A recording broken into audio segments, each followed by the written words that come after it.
la société est définie à l'article 1832 du Code civil.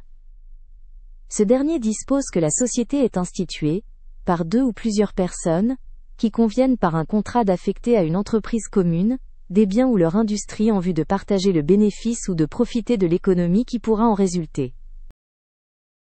L'article 1832 du Code civil ajoute qu'elle peut être instituée, dans les cas prévus par la loi, par l'acte de volonté d'une seule personne. L'article 1832 du Code civil dispose enfin que les associés s'engagent à contribuer aux pertes. Selon l'article 1832 du Code civil, les associés doivent faire des apports. Ces derniers peuvent être des apports en numéraire, qui sont des apports de sommes d'argent.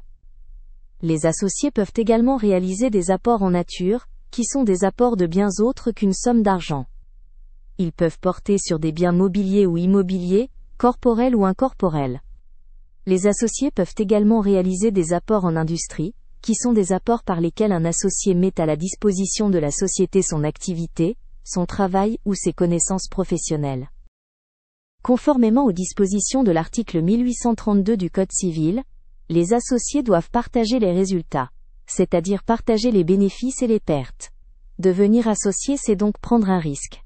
Si la société est bénéficiaire, les bénéfices pourront être partagés entre les associés, mais, dans le cas contraire, l'article 1832 du Code civil oblige les associés à contribuer aux pertes.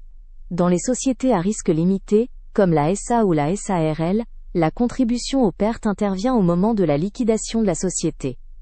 Elle se limitera donc à la perte de l'apport.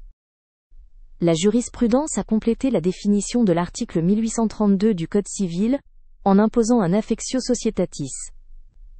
La Cour de cassation considère que l'affectio societatis est la volonté non équivoque de tous les associés de collaborer ensemble, et sur un pied d'égalité, à la poursuite de l'œuvre commune.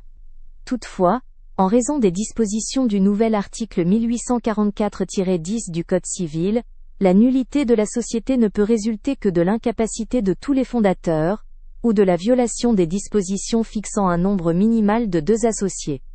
Il est donc possible que la Cour de cassation revienne sur sa jurisprudence, et considère que l'affectio societatis n'est plus une condition de formation du contrat de société. Attention, les termes société et entreprise ne sont pas synonymes.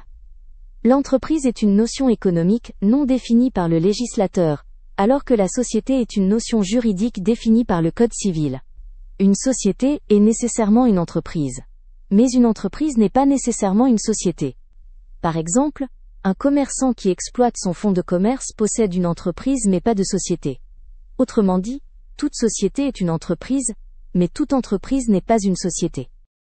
On peut noter, concernant la gestion de la société, que la loi Pacte du 22 mai 2019 a ajouté un alinéa à l'article 1833 du Code civil. Ce dernier dispose dorénavant que la société est gérée dans son intérêt social, en prenant en considération les enjeux sociaux et environnementaux de son activité.